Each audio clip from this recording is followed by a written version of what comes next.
Jubilee hills ఒక ఉప ఎన్నిక. ఒక్క రాష్ట్రమే కాదు, రెండు తెలుగు రాష్ట్రాల్లోనూ హాట్ టాపిక్. అంటే నియోజకవర్గంలో ఉన్న 3,98,982 మంది ఓటర్లలో రెండు రాష్ట్రాల ఓటర్లు అధికంగా ఉన్నారు. అందుకే ఇప్పుడు జూబ్లీ హిల్స్ ఫైట్ తీవ్ర ఆసక్తి రేపుతోంది. రెండు రాష్ట్రాల అసెంబ్లీ ఎన్నికల రేంజ్ కి మారిపోయింది. అందుకే ఎన్నికను ప్రతిష్టాత్మకంగా తీసుకున్న పార్టీలు గెలుపు కోసం పెద్ద వ్యూహాలని రచిస్తున్నాయి. ఎత్తుకు పై ఎత్తులు వేస్తున్నాయి. ఎక్కడా ఎలాంటి మిస్టేక్స్ లేకుండా చూసుకుంటున్నారు. ఎక్కడో ఉన్న చిన్న అనుమానంతో బీఆర్ఎస్ ముందు జాగ్రత్తగా పీజేఆర్ కుమారుడు విష్ణువర్ధన్ రెడ్డితోనూ నామినేషన్ వేయించింది అంటేనే అర్థం చేసుకోవచ్చు. అప్పటికే ఆ పార్టీ తరపున మాగంటి సునీత 3 సెట్ల నామినేషన్లు వేశారు. అయితే ఏదైనా కారణంతో ఒకవేళ తిరస్కరణకు గురైతే గనుక పోటీ గట్టిగా ఉండాలన్న ఉద్దేశంతో ముందు జాగ్రత్తగా విష్ణువర్ధన్ రెడ్డితోనూ బీఆర్ఎస్ నామినేషన్ వేయించింది.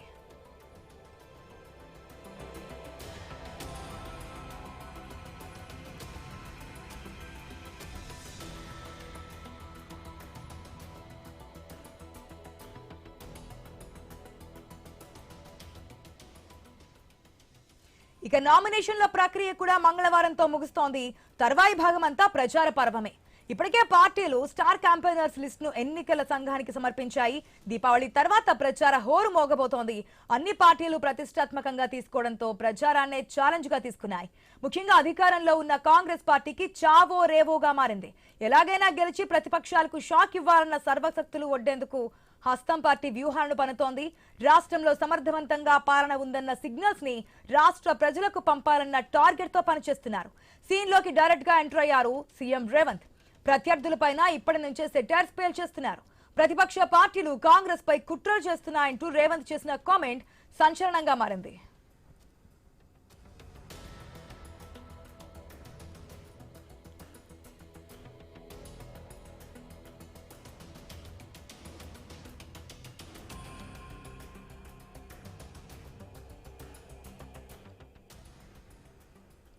ఇక ఇప్పటికే ప్రభుత్వంపై దుమ్మెత్తి పోస్తున్న బీఆర్ఎస్ కి డూ ఆర్ డై గానే మారింది. పార్లమెంట్ ఎన్నికల్లో చావు దెబ్బతిన్న కారు పార్టీకి సిట్టింగ్ సీటును కాపాడుకోవడం ఛాలెంజ్ తో కూడిన పని. కాంగ్రెస్ ప్రభుత్వంపై తీవ్రమైన వ్యతిరేకత ఉందని నిరూపించుకోవాలని చూస్తోంది. ఇప్పటికే గ్రామాల్లో రైతులు యూరియాతో పోరాటం చేస్తున్నారని, బీసీలకు ఇచ్చిన రిజర్వేషన్ హామీ నిలబెట్టుకోలేదన్న ప్రధాన అంశాలను ప్రచారంలో చెప్పుకొస్తుంది బీఆర్ఎస్. అందుకే జూబ్లీ హిల్స్ గెలుపు బాధ్యతలను party working president KTR, party trouble shooter Harish రావులు భుజాన వేసుకున్నారు.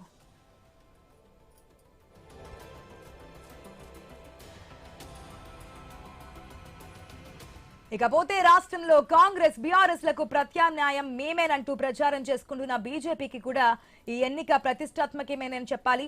కేంద్ర మంత్రి కిషన్ రెడ్డి ప్రాతినిధ్యం వహిస్తున్న సికింద్రాబాద్ పార్లమెంట్ నియోజకవర్గంలోనే జూబ్లీ హిల్స్ కూడా ఉంది.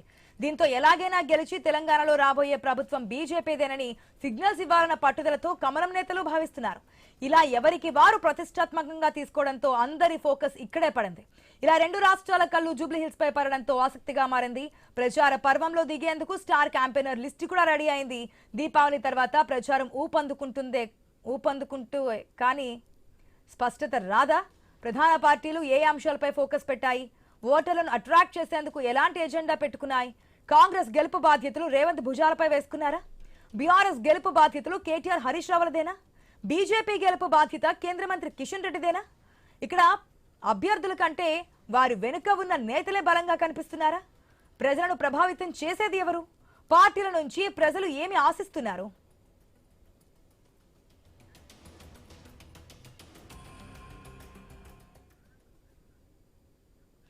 రైట్, మనం చూస్తున్నాం ఏదైతే జూబ్లీ హిల్స్ బైపోల్ అనేది చాలా క్లియర్ కట్ గా అన్ని పార్టీలు ప్రతిష్టాత్మకంగా తీసుకున్నాయి. ఎందుకంటే ఈ బైపోల్లో గెలిచిన తర్వాతే మాకు ఇప్పటికిప్పుడు ఎలక్షన్స్ వచ్చినా మేము ముందుకెళ్తామని చెప్పి అన్ని పార్టీలు చెప్తున్నాయి. కాబట్టి ప్రజల్లో ఏ పార్టీకి బలం ఉందని చెప్పి నిరూపించుకోవడానికి ఈ జూబ్లీ హిల్స్ బైపోల్ అయితే అన్ని పార్టీలు ప్రతిష్టాత్మకంగా తీసుకున్నాయి. మరి ఏ పార్టీ ఏ విధంగా ముందుకెళ్తుందనే దానికి సంబంధించి స్పెషల్ డ్రైవ్ మా డిప్యూటేటర్ శ్రీకాంత్ అందిస్తారు. Srikanth, over to you. ASHA, thank you. So మొత్తానికి జూబ్లీ హిల్స్ ఉప ఎన్నిక ఇక దీపావళి తర్వాత చాలా రసవత్తరంగా జరగబోతోంది. సో ప్రస్తుతానికి దీపావళి పటాకుల సందడి ఒకవైపు అయితే ఆ తర్వాత ఇక జూబ్లీ హిల్స్ ఎన్నికల సందడి ఇంకోవైపు మొదలుగా పోతుంది. సో ఇక దీపావళి తర్వాత ఇక అసలైనటువంటి స్టార్ క్యాంపెయినింగ్ జరగబోతోంది. ఇప్పటికే 40 మంది జనరల్ సెక్రటరీలతో స్టార్ క్యాంపెయినర్లతోటి కాంగ్రెస్ పార్టీ ఇప్పటికే నివేదిక సిద్ధం చేసింది. కేసీ వేణుగోపాల్, దాంట్లో బాబా ఫసీద్దీన్ కానీ, రేణుకా చౌదరి కానీ, విజయశాంతి కానీ, పొన్నం ప్రభాకర్లతో పాటు ఇంకా చాలా మంది, వి హనుమంతరావు, అంజన్ కుమార్ యాదవ్, సంపత్ కుమార్, రేణుకా చౌదరి, జానారెడ్డి, చాలా సీనియర్లంతా కూడా జూబ్లీ హిల్స్ ఉప ఎన్నిక కోసం రంగంలోకి దిగబోతున్నారు. విజయశాంతి స్టార్ క్యాంపెయినర్ కూడా దీంట్లో క్రియాశీలకంగా ఈసారి ప్రచారం చేయబోతున్నారు. సో జూబ్లీ హిల్స్ ఎన్నిక ఇప్పటి వరకు మనం చూస్తే సీన్ లో కేవలం నవీన్ యాదవ్ ఒక్కడే కనిపించారు. బట్ ఇక్కడ నుంచి మాత్రం కాంగ్రెస్ పార్టీలో ఉన్నటువంటి ప్రతి కీలకమైనటువంటి వ్యక్తి గల్లీలో కూడా కనిపించబోతున్నారు. జూబ్లీ హిల్స్ ని ఎట్టి పరిస్థితుల్లో ఖచ్చితంగా ఈసారి గెలిచి చూపించాలి. ఎందుకంటే 2.5 ఏళ్ల కాంగ్రెస్ పరిపాలనకు ఒక రెఫరెండంగా జూబ్లీ హిల్స్ ఉప ఎన్నికను కాంగ్రెస్ పార్టీ చూస్తోంది. ముఖ్యమంత్రిగా గెలిపించుకోవాల్సినటువంటి బాధ్యత కూడా రేవంత్ రెడ్డికి అంతే ఉంది. మరోవైపు సిట్టింగ్ స్థానం మాగంటి గోపీనాథ్ సెంటిమెంట్ తో పాటు మాగంటి ఇప్పటి వరకు వరుసగా 3 సార్లు గెలిచి హ్యాట్రిక్ కొట్టినటువంటి వ్యక్తి, ఆయనపై ఉన్నటువంటి సింపతి, ఆయన చేసినటువంటి అభివృద్ధి పనులు ఏవైతున్నాయో తో పాటు ఈ 2.5 ఏళ్లలో ప్రజలు వచ్చినటువంటి వ్యతిరేకత ఏదైతే ఉందో, రాష్ట్ర వ్యాప్తంగా ఉన్నటువంటి రైతుల విషయం కానీ, యూరియా విషయం కానీ, లేదంటే రుణమాఫీల విషయమే కానీ, రైతు భరోసా విషయమే కానీ, పెన్షన్ల విషయమే కానీ, తులం బంగారం విషయం కానీ, స్కూటీల విషయం కానీ, జాబ్ క్యాలెండర్ల విషయం కానీ, ఇవన్నీ ఒక ధోకా కార్డ్ అని చెప్తూ ప్రతిపక్షం ప్రజల్లోకి వెళ్ళడానికి, జూబ్లీ హిల్స్ ఉప ఎన్నికలు వెళ్ళడానికి సిద్ధమవుతోంది. అండ్ రానున్నటువంటి కాలంలో కేసీఆర్ నుంచి కూడా ఒక సంకేతం బయటకు వస్తే కనుక జూబ్లీ హిల్స్ ఉప ఎన్నిక ఇంకొక టర్న్ తీసుకుంటుందని చెప్పడం ఎట్లాంటి సందేహం లేదు. ప్రస్తుతానికి ఫామ్ హౌస్ వేదికగానే కేసీఆర్ వ్యూహాత్మకంగా అడుగులు వేస్తున్నారు. హరీష్ రావు ఇటు కేటీఆర్ ఇద్దరు ద్వయం జూబ్లీ హిల్స్ ఉప ఎన్నికను ఖచ్చితంగా గెలిచి తీరాలంటూ కూడా ప్రజల్లోకి వెళ్ళి మాట్లాడుతున్నటువంటి పరిస్థితి. ఇక భారతీయ జనతా పార్టీ కూడా కొంచెం లేటుగా అభ్యర్థిని ప్రకటించినా కానీ లంకెల దీపక్ రెడ్డి ఆయన కూడా ప్రజల్లోకి వెళ్తున్నారు. సో బీజేపీ నుంచి క్రియాశీలకంగా ఎవరెవరు బరిలోకి రాబోతున్నారు, ఎవరెవరు ప్రచారంలో పాల్గొనబోతున్నారు అన్నటువంటి అంశం కూడా ఇంకా కొంత బీజేపీ నుంచి క్లారిటీ రావాల్సినటువంటి అవసరం ఉంది. బట్ ఇది ఖచ్చితంగా గెలుస్తాం. గతంలో జిహెచ్ఎంసీ ఎట్లా గెలిచామో ఇప్పుడు అదే ఉద్దేశంతో అర్బన్ లో బీజేపీకి పట్టుంటుంది, అర్బన్ ఓటు బ్యాంక్ మీద సాధిస్తాం అన్నటువంటి ధీమా బీజేపీ వ్యక్తం చేసింది. ఎట్లా ఉండబోతోంది ఈ 3 పార్టీలు అనేది కూడా ప్రధానంగా ఉన్నటువంటి అంశం. రైట్, మా కరెస్పాండెంట్ స్వామి కూడా అందుబాటులోకి వచ్చారు. Yeah Swamy, good afternoon. So Jubilee Hills ఉప ఎన్నిక పోరు ఎట్లా ఉంది? ఏమైనా చేంజెస్ కనిపిస్తున్నాయా? డే బై డే ప్రచారంలో కాంగ్రెస్ పార్టీ ఎట్లా ఉంది అండ్ బీఆర్ఎస్ పార్టీ ఏ వ్యూహాత్మకంగా ముందుకెళ్తోంది, భారతీయ జనతా పార్టీ ఏ విధంగా ముందుకెళ్ళబోతోంది? సో ఎట్లా ఉండబోతోంది స్వామి? అండ్ ముందుగా దీపావళి శుభాకాంక్షలు కూడా మీకు. Thank you Srikanth. ఒకవైపు రాష్ట్రంలోనే ఇప్పుడు అత్యంత హాట్ టాపిక్ గా మారినటువంటి జూబ్లీ హిల్స్ బై ఎలక్షన్ సంబంధించినటువంటి విషయంలో కీలకమైనటువంటి పార్టీకి సంబంధించినటువంటి విషయంలో కీలకమైనటువంటి ఈ ఎలక్షన్ సంబంధించి ఎప్పటికప్పుడు పార్టీ నేతలంతా కూడా ఎవరి వ్యూహాల్లో వారు ఒకవైపు తలమునకలే ఉన్నారు. ఇటు పార్టీకి సంబంధించినటువంటి బీఆర్ఎస్, కాంగ్రెస్, బీజేపీ 3 పార్టీలు కూడా హోరాహోరీ ఎలక్షన్స్లో తలపడుతున్నాయి. ఒకవైపు అధికార కాంగ్రెస్ పార్టీ తమ సీట్ను ఖచ్చితంగా గెలుచుకోవాలి, గెలిచి మేము రాష్ట్రంలో మా పాలన బాగుందని చెప్పేసి ప్రజల్లో వినిపించుకునేటువంటి ఒక ప్రయత్నం చేస్తుంది. మరోవైపు తమ సిట్టింగ్ స్థానాన్ని కాపాడుకోవడం కోసం ఒకవైపు బీఆర్ఎస్ పార్టీ ఇప్పటికే హ్యాట్రిక్గా గెలుపొందినటువంటి మాగంటి గోపీనాథ్ మరణంతో వచ్చినటువంటి బై ఎలక్షన్స్లో ఆయన సతీమణి మాగంటి సునీత గోపీనాథ్ను బరిలో నిలిపారు. ఇటు కాంగ్రెస్ పార్టీ నవీన్ యాదవ్ను బరిలో నిలిపింది. ఇటు బీజేపీ లంకల దీపక్ రెడ్డికి అవకాశం ఇచ్చింది. ఇప్పటికే దాదాపుగా 90కి పైగా నామినేషన్లు ఇప్పటికే దాఖలయ్యాయి. రేపు నామినేషన్లకు ఒక్కరోజు మాత్రమే చివరి రోజు గడువు ఉంది. ఇలాంటి పరిస్థితుల్లో ఇక నుంచి నామినేషన్ల గడువు పూర్తయి స్క్రూటినీ అయిపోయి ఫైనలిస్ట్ వచ్చే లోపు ఇక పూర్తి స్థాయిగా ప్రతి ఓటర్ని తలుపు తట్టే విధంగా భారతీయ జనతా పార్టీ, ఒకవైపు బీఆర్ఎస్, కాంగ్రెస్ ఎవరికి వారే పనిచేస్తున్నారు. ఇప్పటికే దాదాపుగా 2014లో 40,000 ఓట్లు సాధించినటువంటి కాంగ్రెస్ అభ్యర్థి నవీన్ కుమార్ ఇప్పటికే నవీన్ యాదవ్ ఇప్పటికే 2018లో మరొకసారి ఇండిపెండెంట్గా పోటీ చేశారు. ఈసారి 3వసారి తన అదృష్టాన్ని పరీక్షించుకుంటున్నారు. స్థానికుడైనటువంటి నవీన్ యాదవ్ మొదటి నుంచి కూడా అక్కడ ఎమ్మెల్యే కావాలని చెప్పి తన తండ్రి చినశ్రీశైలం యాదవ్ యొక్క కళలు నెరవేర్చడం కోసం ఆయన ప్రయత్నం చేస్తున్నారు. ఇటు బీఆర్ఎస్ పార్టీ ఖచ్చితంగా ఈసారి తమ స్థానం తమ గెలుచుకొని హైదరాబాద్ నగరంలో బీఆర్ఎస్ పార్టీకి తిరుగులేని ఆధిక్యం ఉన్నదని చెప్పేసి మరోసారి నిరూపించుకోవడం కోసం ప్రయత్నం చేస్తున్నారు. రీసెంట్గా జరిగినటువంటి అసెంబ్లీ ఎలక్షన్స్లో హైదరాబాద్ నగరం పరిధిలో దాదాపుగా ఉన్నటువంటి మొత్తం స్థానాల్లో ఒక్క స్థానం కూడా కాంగ్రెస్కి ఇవ్వకుండా ఒక ఇబ్రహీంపట్నం గ్రేటర్ పరిధిలో ఉన్నటువంటి ఇబ్రహీంపట్నం స్థానం. స్వామి, ఈ ఎన్నికల్లో ప్రధానంగా ఏ అంశాలు ప్రజలు గమనిస్తారనుకోవాలి? ఎందుకంటే ఇదంతా ఒక పొలిటికల్ వైబ్స్ కనిపిస్తున్నాయి. మాగంటి గోపీనాథ్ సెంటిమెంట్ ఒకవైపు, లేదంటే కాంగ్రెస్ పార్టీ 2.5 ఏళ్ల పరిపాలన ఒకవైపు అయితే నవీన్ యాదవ్ పైన ఉన్నటువంటి సింపతి ఒకవైపు, ఇవన్నీ అట్లా ఉంటాయి కనుక కీలకంగా డ్రైనేజీల విషయం కానీ, లేదంటే పేదలకు ఉండేటువంటి బస్తీ దవాఖానాల విషయం కానీ, పేద ప్రజల గతంలో మాగంటి ఉన్నప్పుడు పట్టాలు కూడా ఇవ్వడం జరిగింది, పట్టాలు ఇచ్చారు వాళ్ళకు, కొంత జాగలు కూడా ఇవ్వడం జరిగింది, ఆ పేదవాళ్ళని ఆదుకునేటువంటి ప్రయత్నాలు చేస్తారు. అందుకే పదే పదే ఆయన్నే గెలిపించుకుంటూ వచ్చారు. సో ఇప్పుడు ఆ సెంటిమెంట్ ప్రజల్లో ఉంటుందా, అండ్ అవే బస్తీ దవాఖానాలు ప్రస్తుతానికి నడుస్తున్నాయా, రన్నింగ్ లో ఉన్నాయా, ఈ అంశాలను ఎట్లా చూడొచ్చు? ప్రజలు ఈ కోణంలో ఏమైనా దృష్టి పెట్టే అవకాశం ఉంటుందా? అంటే శ్రీకాంత్ ప్రధానంగా పేరుకే జూబ్లీస్ పేరు పాష్, కానీ దాదాపుగా అంతా మాస్ పబ్లికే ఇక్కడ ఎక్కువగా ఉంటారు. ఒకవైపు బోరబండ కావచ్చు, రహమత్ నగరు, ఎర్రగడ్డ, యూసఫ్ కూడా, అదేవిధంగా ఇటు వెంగళరావు నగరు, అది షేక్పేట, మొత్తం ఉన్నటువంటి సగం సోమాజిగూడ డివిజన్లో సగం ప్రాంతం అంతా కూడా ఈ జూబ్లీస్ నియోజకవర్గం పరిధిలోకి వస్తాయి. పేరుకు మాత్రమే ఇది పాష్ ఉన్నటువంటి జూబ్లీస్ అత్యంత ధనికులుండే ఏరియాగా కనపడుతుంది తప్ప కంప్లీట్ మాస్ పబ్లిక్ ఉండేటువంటి ఓటర్లు ఉండేటువంటి అత్యంత నిరుపేదలు జీవించేటువంటి బోరబండ, రెహమత్ నగర్, ఎర్రగడ్డ లాంటి ఏరియాల్లో అత్యంత నిరుపేదలు ఉంటారు. యూసఫ్ కూడా బస్తీల్లో నిరుపేదలు ఉంటారు. వీళ్ళంతా కూడా ఇప్పుడిప్పుడే అక్కడ పెద్ద ఎత్తున కూడా మాస్ ఓటు బ్యాంక్ ఎక్కువగా ఉంటుంది. 50% ఓటు బ్యాంక్ ఎప్పుడు ఇక్కడ నమోదవుతున్నటువంటి పరిస్థితి కనబడట్లేదు. కానీ ఈ బై ఎలక్షన్స్ కావడంతో కూడా పార్టీలు ఎవరికి వారు ఓరాహోరగా ఎలక్షన్స్లో తలపడుతున్నారు. ఇప్పుడు ఒకరిపై ఒకరు గత కాంగ్రెస్ పార్టీ ప్రభుత్వం పాలన పైన ఒకవైపు బీఆర్ఎస్ ఎదురుదాడి చేస్తుంటే, గత బీఆర్ఎస్ ప్రభుత్వ పాలన పైన కాంగ్రెస్ ఎదురుదాడి చేస్తుంది. రెండింటి మధ్యన ఒకవైపు సిట్టింగ్ స్థానంగా ఉన్నటువంటి లోక్సభ సిట్టింగ్ ఎంపీగా ఉన్నటువంటి కేంద్ర మంత్రి కిషన్ రెడ్డి ప్రాతినిధ్యం వహించేటువంటి సికింద్రాబాద్ లోక్సభ సెగ్మెంట్ పరిధిలోకి జూబ్లీహిల్స్ కాన్స్టిట్యున్సీ వస్తుంది. ఆయన కూడా ఇక్కడ కీలకంగా ఒక ప్రచారం నిర్వహిస్తున్నారు. చాలా చోట్ల కూడా ప్రతిరోజు పార్టీ రాష్ట్ర అధ్యక్షుడు రామచంద్రరావుతో కలిసి అనేక చోట్ల కూడా సమావేశం నిర్వహిస్తున్నారు. భారతీయ జనతా పార్టీ గత ఎలక్షన్స్లో ఇదే లంకల దీపక్ రెడ్డి 25,000 ఓట్లు సాధించారు. ఈసారి ఎన్ని ఓట్లు సాధిస్తారనేది కూడా కొంత తెలియాల్సి ఉంది. గతంలో ఒకవైపు 2023 ఎలక్షన్స్లో షేక్పేట నుంచి ఎంఐఎం అభ్యర్థి షేక్పేట కార్పొరేటర్ పోటీ చేసి దాదాపుగా 10,000 ఓట్ల వరకు తెలుసుకోగలిగారు. ఈసారి 130,000 ఓట్లు ఉన్నటువంటి మైనార్టీలే ఈసారి గెలుపోటములను నిర్దేశిస్తారని చెప్పేసి ఒక వారే కీలకమైనటువంటి గెలుపుకు ఎవరు గెలవాలో వాళ్ళు నిర్దేశిస్తారని చెప్పేసి ఒక చర్చ కొనసాగుతుంది. ఇలాంటి పరిణామాల నేపథ్యంలో గతంలో ఎంఐఎం పార్టీ నుంచి 2014 ఎమ్మెల్యే అభ్యర్థిగా పోటీ చేసినటువంటి నవీన్ యాదవ్కు ఎంఐఎం అధినేత అసదుద్దీన్ ఓవైసీ ఓపెన్గానే నామినేషన్ రోజు వచ్చానికి మద్దతు ఇచ్చారు. మైనార్టీలు ఇప్పుడు ఎవరి వైపు నిలబడతారా అని చెప్పి అందరూ ఎదురు చూస్తున్నారు. గత 10 ఏళ్ల కేసీఆర్ పాలన కాలంలో మైనార్టీలకు అనేక రకాల అభివృద్ధి కార్యక్రమాలు చేశాము. వారికి ఎంతమంది పిల్లలు ఉంటే అంతమందికి రేషన్ కార్డులు సన్న బియ్యం ఇచ్చే విధంగా చూసాము. నగర్ బోరబండ ఈ 3 సెగ్మెంట్లలోనే హైయెస్ట్ మైనార్టీ ఓటర్లు ఉన్నారు. వీరిని ఆకట్టుకోవడం కోసమే పార్టీలన్నీ కూడా పనిచేస్తూ ఉన్నాయి. ఇప్పుడు గత 10 ఏళ్ల పాలన పైన ఒకవైపు అసదుద్దీన్ చేసిన కామెంట్స్ కావచ్చు, కేసీఆర్ ఉన్నప్పుడే మాకు రంజాన్ తోఫా వచ్చింది, షాదీ ముబారక్ వచ్చింది. కేసీఆర్ ఉన్నప్పుడు చాలా అద్భుతంగా మైనార్టీలు అన్ని రంగాల్లో ముందుకెళ్లారు. వారి కోసం మైనార్టీలు గురుకులాలు పెట్టారు, వారి కోసం అనేక రకాల స్కీమ్స్ ఇచ్చారు.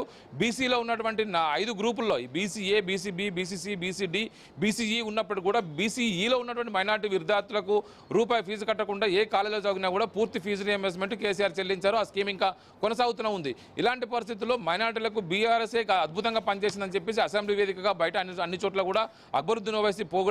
మరోవైపు రాజకీయంగా ఒకవైపు బీహార్లో పోటీ చేస్తున్నటువంటి ఎంఐఎం పార్టీ హైదరాబాద్ విషయంకి వచ్చేసరికి గతంలో పోటీ చేసింది, కానీ ఈసారి కాంగ్రెస్కు పరోక్షంగా సపోర్ట్ చేస్తూ కాంగ్రెస్ వెన్నంటే ఉన్నట్టుగా కూడా బీఆర్ఎస్ ఒకవైపు ఎంఐఎం అధినేత అసదుద్దీన్ ఓవైసీ మాట్లాడారు.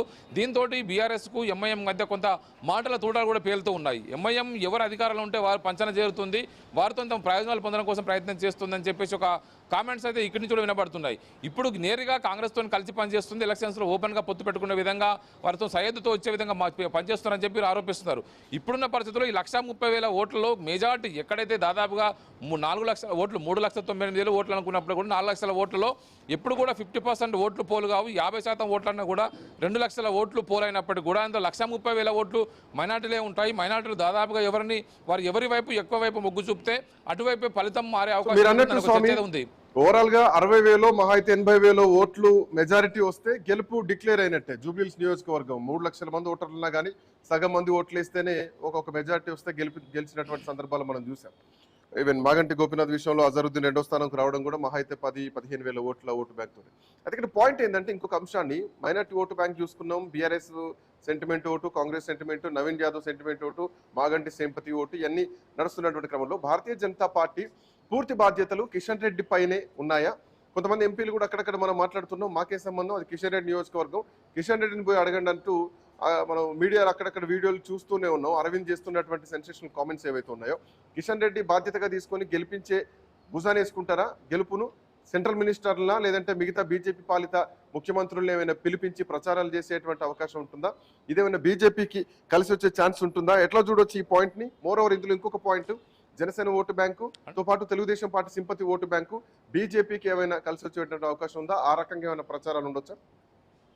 అంటే ఎన్డీఏ కూటమిలో భాగంగానే ఇప్పుడు టీడీపీ జనసేన కూడా పరోక్షంగా బీజేపీకి మద్దతు ఇస్తున్నాయి. సహజంగానే బీజేపీకి అక్కడ కొంత మొదటి నుంచి కూడా కొన్ని సెగ్మెంట్లలో బలమైన ఓటు బ్యాంక్ ఉన్నప్పుడు కూడా అది గెలుపుకు సహకరించేంత ఓటు బ్యాంక్ లేకపోవడంతో అక్కడ బీజేపీ అభ్యర్థి ప్రతిసారి కూడా 10,000, 20,000, 25,000 ఓట్ల దగ్గరనే ఆగిపోతున్నారు. ఈసారి కిషన్ రెడ్డి తానే వివరిస్తున్నారు కాబట్టి లంకల దీపక్ రెడ్డి విజయం కోసం ఏ మేరకు పనిచేస్తారని చెప్పేసి ఒకవైపు పనిచేస్తుంటే మొత్తం వ్యవహారం అంతా కూడా కిషన్ రెడ్డి చూస్తారని చెప్పేసి ఇటు మరోవైపు ఇటు మా పార్టీ ఎంపీ ఇటు అరవింద్ కూడా కామెంట్ చేస్తున్నారు. మరోవైపు పార్టీ నుంచి సస్పెండ్ అయినటువంటి ఒకవైపు రాజాసింగ్ లాంటి వాళ్ళు ఎన్ని వేల ఓట్లతో ఓడిపోతారో మీకు ఏమొస్తుందని చెప్పేసి ఆయన నెగిటివ్గానే కామెంట్ చేస్తున్నారు కిషన్ రెడ్డిని ఉద్దేశించి. ఇది కొంత భారతీయ జనతా పార్టీకి ఇబ్బందికరంగానే ఉంది. ఇలాంటి నేపథ్యంలో ఒకవైపు కిషన్ రెడ్డి జాతీయ స్థాయి నుంచి ఒకవైపు యోగి ఆదిత్యనాథ్ కావచ్చు మిగతా ఎవరైనా కీలక నేతలను ఢిల్లీ నుంచి పిలిపిస్తారా, ఇతర రాష్ట్రాల నుంచి తీసుకొచ్చిన ప్రచారం చేస్తారని కూడా చూడాల్సి ఉన్నది. ఇక్కడ కొంత మైనార్టీలో ఓటు బ్యాంకు కనుక కాపాడాలనుకుంటే కూడా హిందూ ఓటు బ్యాంకుని బలంగా బీజేపీ వైపు టర్న్ చేయగలిగితేనే అది వాళ్ళకు సాధ్యమవుతుంది. అలాంటి పరిస్థితుల్లో బండి సంజయ్ లాంటి అధ్యక్షులు ఉండగలిగితే ఆ పరిస్థితి కొంత డిఫరెంట్గా ఉండేది. బండి సంజయ్ లాంటి వాళ్ళు గ్రౌండ్లోకి వెళ్ళి కొంత హిందూ ఓటు బ్యాంకును పోలరైజ్ చేసి పార్టీకి అనుకూలంగా మలిచే గారు, రాజాసింగ్ లాంటి క్రౌడ్ పుల్లర్ ఉంటే కొంచెం ఉపయోగపడేదని చెప్పి చర్చ అయితే ఉంది. మొత్తానికైతే కిషన్ రెడ్డి ఎన్ని ప్రయత్నాలు చేసినప్పటికీ కూడా అది గెలుపుకు సహకరిస్తుందో లేదని చూడాలి. మొత్తానికైతే మూడు పార్టీల మధ్య ట్రాంగిల్ పార్టీలో ప్రధానంగా ఓరహోరిగా బీఆర్ఎస్ కాంగ్రెస్ మధ్యనే ప్రధాన పోటీ ఉంటుందనేది ఇప్పుడు చర్చ అయితే కొనసాగుతుంది. రేపే నామినేషన్లకు చివరి రోజు ఉండడంతో కూడా రేపు ఇంకెంతమంది నామినేషన్ వేస్తారో చూడాల్సి ఉంది. ఇప్పటికైతే 90కి పైగా నామినేషన్ దాఖలయ్యాయి. రేపు చివరి రోజు ఎన్ని వరకు వస్తాయని చెప్పి అందరూ కూడా ఆసక్తిగా గమనిస్తున్నారు. Srikanth, thank you Swamy, thanks for joining. మొత్తానికి జూబ్లీ హిల్స్ ఉప ఎన్నిక ఓవైపు స్థానిక సంస్థల ఎన్నికలు వాయిదా పడ్డటువంటి క్రమంలో ఇక పూర్తి కాన్సన్ట్రేషన్ మొత్తం కూడా అన్ని పార్టీలు జూబ్లీ హిల్స్ ఉప ఎన్నిక పైన పెట్టాయి. భారతీయ జనతా పార్టీ కూడా రాను ప్రచారాన్ని ముమ్మరం చేయబోతోంది. రాష్ట్ర స్థాయి నేతలతో పాటు బీజేపీ పాలిత ముఖ్యమంత్రుల్ని తో పాటు జాతీయ స్థాయిలో ఉన్నటువంటి కేంద్ర మంత్రుల్ని కూడా ఇక్కడ తీసుకొచ్చి ప్రచారం చేయించాలన్నటువంటి ఉద్దేశంతో కిషన్ రెడ్డి ప్రయత్నాలు చేస్తున్నట్టుగా తెలుస్తుంది. అటు కాంగ్రెస్ పార్టీ కూడా ఇప్పటికే నామినేషన్ వేయడం అయిపోయింది. ఆఫ్ కోర్స్ పరోక్షంగా ఎంఐఎం మద్దతు కూడా కాంగ్రెస్ పార్టీకి ఉంది. సో ఏదేమైనా కానీ ఇక్కడ డిసైడింగ్ ఫ్యాక్టర్ వచ్చేసి మైనార్టీ ఓటు బ్యాంకే ప్రధానమైనటువంటి అంశం.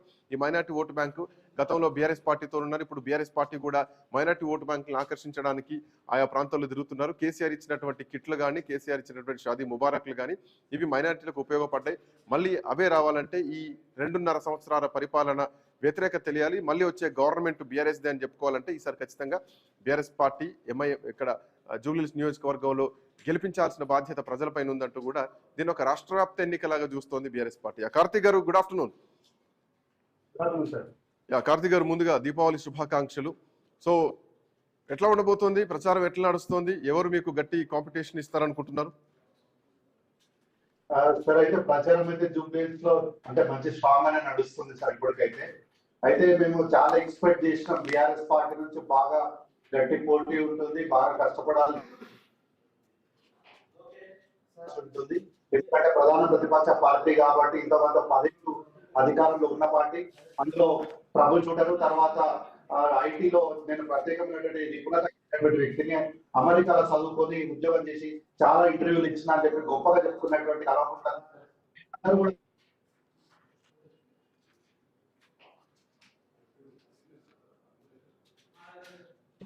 దీనిపైన శ్రద్ధ పెట్టున్నారు కాబట్టి. కాకపోతే మరి అదృష్టం కానీ అత్తపల్లి కాంగ్రెస్ పార్టీకి ఇవ్వకపోవడము ఇక్కడ మనం గమనించాలి. ఎందుకంటే బీఆర్ఎస్ పార్టీ వాళ్ళు ప్రచారం అంటే చాలా గట్టి పోటీగా మీరు బీఆర్ఎస్ పార్టీ పెద్ద పోటీ లాగా భావించట్లేదు మీరు. బట్ అంత భావించినప్పుడు 40 మంది స్టార్ క్యాంపైనర్లతోటి పోటీ రంగంలోకి దిగాల్సినటువంటి అవసరం ఏముంటది? ఒక్క జూబ్లీ హిల్స్ ఉప ఎన్నిక కోసం అంటే గెలవాలన్నటువంటి ఉద్దేశం ఉంది. తో పాటు బీఆర్ఎస్ పార్టీ స్ట్రాంగ్ గా ఉంది. సిట్టింగ్ సీట్ కాబట్టే కదా 40-50 మందిని మీరు రంగంలో దింపి గెలిపించాలన్నటువంటి భావనలో వెళ్తున్నారు. సో అక్కడ ప్రతిపక్షం గట్టిగానే కనిపిస్తోంది కదా మీ విధానం చూస్తుంటే. 40 మంది స్టార్ క్యాంపెయినర్ గా 40 మంది మాత్రమే దింపినాము. కానీ బీఆర్ఎస్ పార్టీ 119 మంది శాసనసభ్యులు, అంటే శాసనసభ్యులు, మాజీ శాసనసభ్యులు, మాజీ మంత్రులు, ఇట్లా 119 మంది స్టార్ క్యాంపెయినర్ దింపుకుంది. కాబట్టి ఎక్కడైనా సరే పార్టీలో ఉన్నటువంటి పెద్ద నాయకులు కొంత స్టార్ క్యాంపెయినర్ గా రావడం అనేది సహజమే.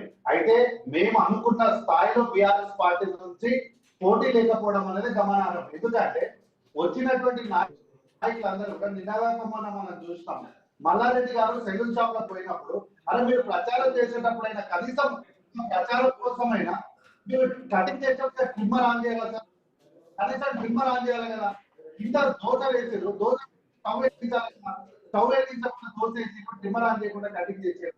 ఇదంతా ఏంటి అంటే ఒక ఆయన ఉంటాడు కౌశిక్ రెడ్డి అని ఎమ్మెల్యే, ఆయన వచ్చి ఆయన కూడా వచ్చి మాట్లాడుతున్నాడు. కాబట్టి ఏంటి అంటే ఊకున్న పిల్లల్ని ఏడిపించి ఎత్తుకొని వారికి లాలించినట్టు అంత ఓన్లీ ఫోటో షూట్ కోసమే చేస్తున్నారు తప్ప ఎక్కడ కూడా ప్రజల పైన వారికి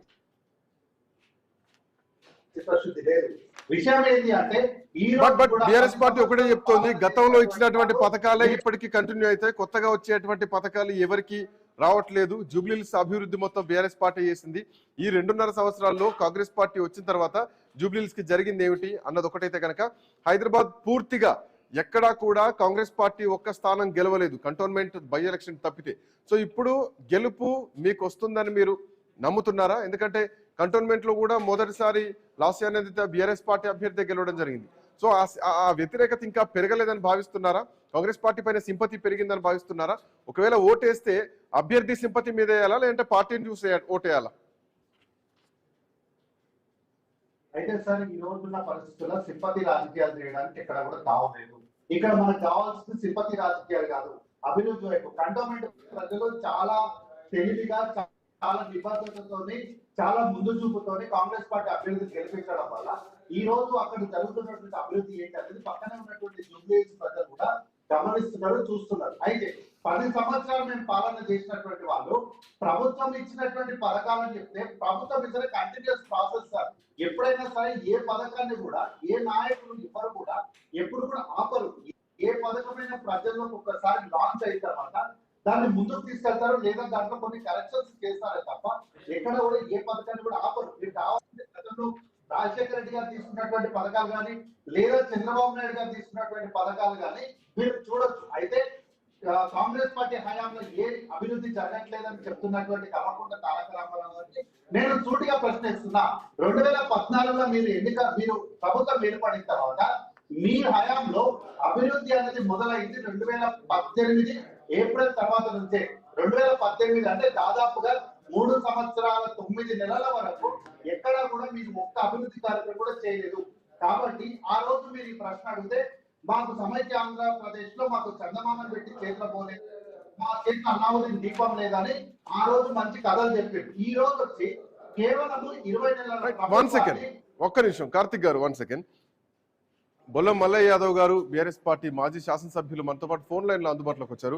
మల్లయ్య యాదవ్ గారు నమస్తే. నమస్కారం అండి. ఎట్లా ఉంది అంటే జూబ్లీహిల్స్ నియోజకవర్గ ఉప ఎన్నిక గెలుపు ధీమా ఉందా లేదంటే కొంత ఏమైనా అనుమానం కనిపిస్తోందా? కాంగ్రెస్ పార్టీ బలంగా గ్రౌండ్ లోకి వెళ్తున్నారు, అఫ్ కోర్స్ మీరు కూడా వెళ్తున్నారు. నిన్న కూడా నిరంజన్ రెడ్డి గారు పోయి అక్కడ మైనార్టీ ఓటర్లతో అందరితో మాట్లాడుతున్నారు.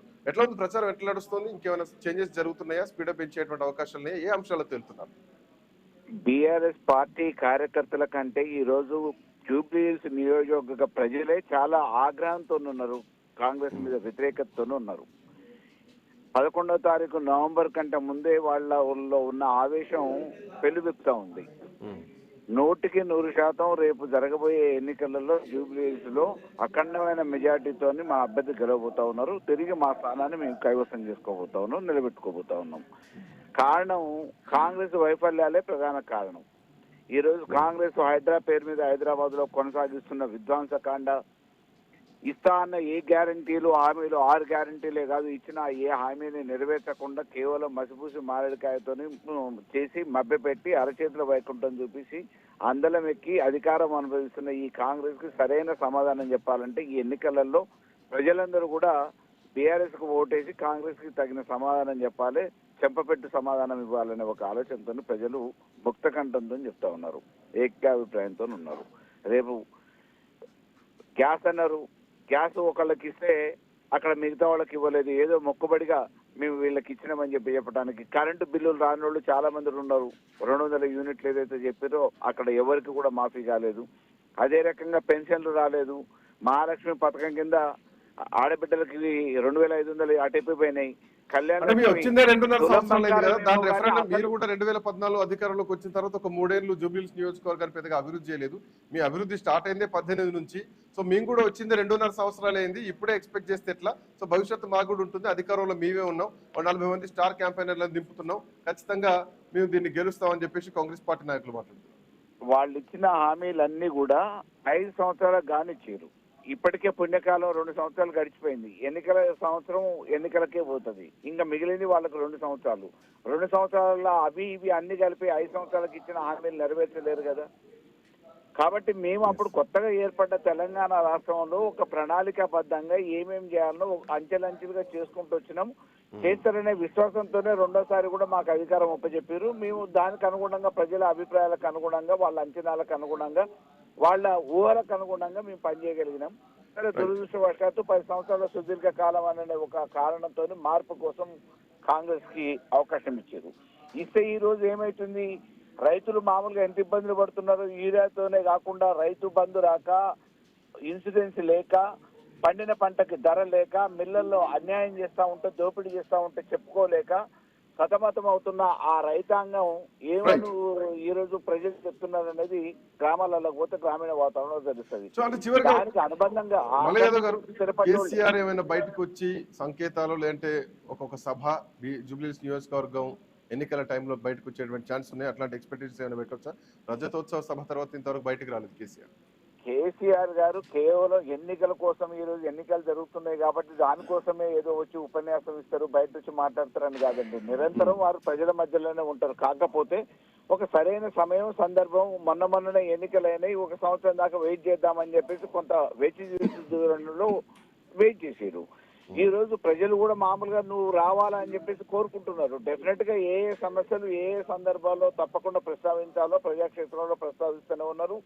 మా వాణిని మా పార్టీ ప్రతినిధులందరూ కూడా ప్రజాక్షేత్రంలో, అసెంబ్లీలో, మీడియా వేదికగా అన్ని సందర్భాలలో చాటి చెప్తూనే ఉన్నారు.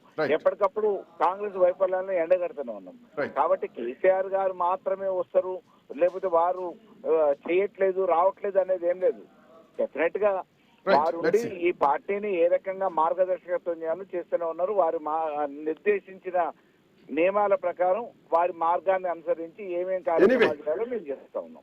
Anyway, thank you Mallaiah Yadav garu, thank you Karthik గారు, థ్యాంక్స్ ఫర్ జాయినింగ్. సో మొత్తానికి జూబ్లీహిల్స్ నియోజకవర్గంలో జరగబోయేటువంటి ఉప ఎన్నిక అన్ని ప్రధాన పార్టీలకు ఒక సవాల్గా మారిందని చెప్పాలి. అటు భారతీయ జనతా పార్టీ కూడా రానున్నటువంటి రోజుల్లో ఇక ప్రచారం స్పీడ్ కూడా పెంచబోతోంది. ఇంకా ఈ వేడి పెరిగేటువంటి రోజు దగ్గరలో ఉంది. ఇప్పటికే నాయకులంతా కూడా తెలంగాణ అంటే బీఆర్ఎస్ పార్టీ తరఫున మాజీ శాసనసభ్యులంతా కూడా జూబ్లీహిల్స్ ఉప ఎన్నికలో ప్రచారం చేయడానికి సిద్ధమవుతున్నారు కేసీఆర్ ఆదేశాలతో. అటు 40 మంది స్టార్ క్యాంపెయినర్లతోటి కాంగ్రెస్ పార్టీ